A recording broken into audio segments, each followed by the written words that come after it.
নমস্কার বন্ধুরা, আজকে আবার চলে এলাম আর একটা নতুন ভিডিও নিয়ে তোমাদের সামনে। আমি রীতা নন্দী, আমার YouTube channel Nandi vlog and kitchen আর আমার প্রোফাইলে তোমাদের সবাইকে স্বাগত। তা আজকে আমি যে রেসিপিটা নিয়ে এসেছি এটা একটা মাছের রেসিপি। এটা কাতলা মাছের কালিয়া বানিয়েছি আমি আজকে। যদি আমি অল্প করেই বানিয়েছি, তার জন্য প্রথমে কড়াইয়ে তেলটা আমি গরম করে নিয়েছি, আর তারপরে মাছগুলোকে নুন হলুদ মেখে আমি কড়াই তেলের মধ্যে দিয়ে দিয়েছি। তা মাছগুলো কিন্তু আমি আগে থেকে বেশ ভালো করে ধুয়ে আঁশ ছাড়িয়ে ধুয়ে নিয়েছিলাম। এখন একটু সময় নিয়ে আমি এই মাছগুলোকে একটু ভালো করে ভেজে নেব। তার জন্য মাছগুলোকে অবশ্যই উল্টে পাল্টে দিতে হবে ভালো করে ভাজা হবার জন্য।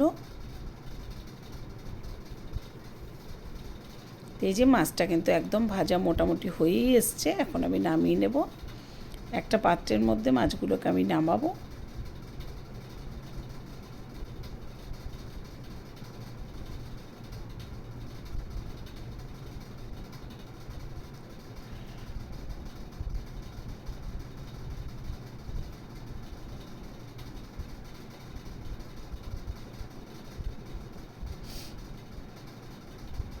তা মাছগুলোকে আমি একটা পাত্রে নামিয়ে নিলাম।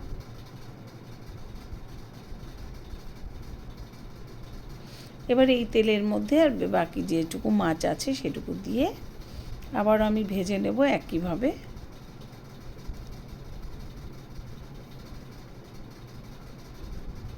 মাছ ভাজাটা কিন্তু এক এক বাড়িতে এক এক রকম হয়। কোনো কোনো বাড়িতে খুব কড়া করে মাছ ভাজে, মানে ভীষণ কড়া করে।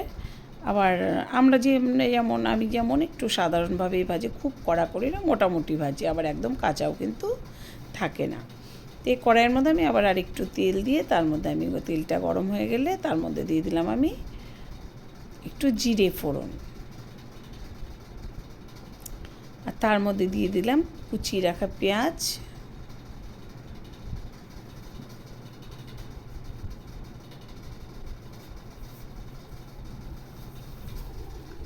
আর একটু দিয়ে দিলাম সামান্য লবণ।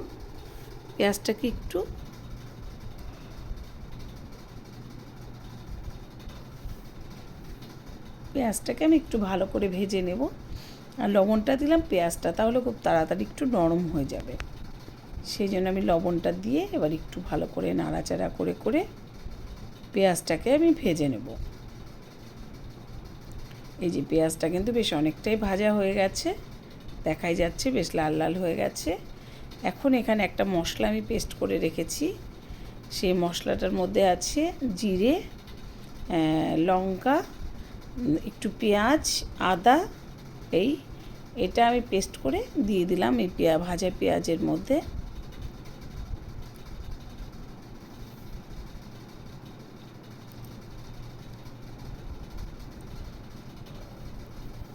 মশলার বাটিতে অনেকটাই মশলা লেগে থাকে, সেটাকে ধুয়েও একটু দিয়ে দিতে হবে।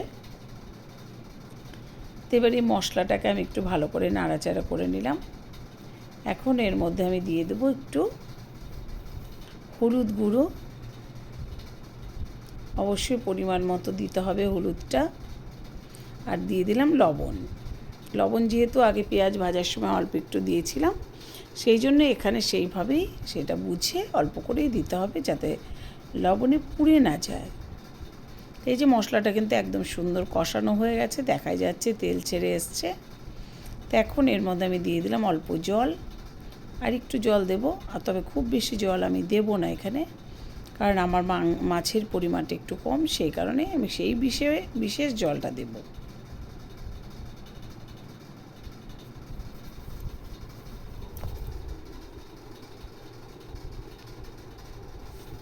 এবার এই ঝোলটাকে আমি একটু সময় নিয়ে ফুটিয়ে নেব। তারপরে মাছগুলো দিয়ে দিলাম। মাছগুলো দিয়ে আমি কিন্তু ঝোলটাকে একটু গ্যাস কমিয়ে ঢাকা দিয়ে দিয়েছি।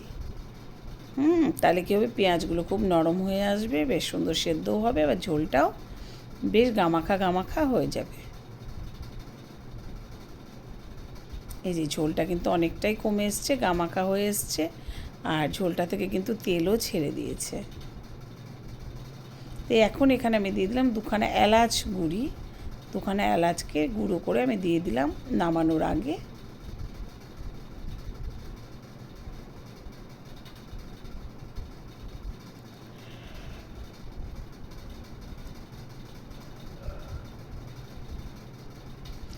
মাছের রান্না কিন্তু একদম রেডি, এখন কিন্তু শুধু পরিবেশনের অপেক্ষা, মানে পরিবেশন করলেই খাওয়া হয়ে যাবে। এই রেসিপিটা কিন্তু সত্যি গরম ভাতের সঙ্গে খুব টেস্ট। শুকনো শুকনো করে ভাত মেখে রেসিপিটা খেতে ভালোই লাগে। তবে অনেকে গরম মশলা যেটা আমি এলাচটা দিলাম সেটা না দিয়ে ধনেপাতাও দিতে পারো, তাতে কোনো অসুবিধে নেই। তাই যে মাছটা কিন্তু আমি নামিয়ে নিয়েছি। তো ফ্রেন্ডস, তোমরা তো দেখলে আমি মাছটা কীভাবে রান্না করলাম। যারা এইভাবে কখনো করনি তারা অন্তত একবার করে খেয়ে দেখো, আমার মনে ভীষণ ভালো লাগবে। আর আমার YouTube channel Nandi blog and kitchen থেকে যারা দেখবে তারা অবশ্যই চ্যানেলটাকে সাবস্ক্রাইব করে দিও, আর প্রোফাইল থেকে যারা দেখবে অবশ্যই শেয়ার, লাইক আর কমেন্ট করে দিও।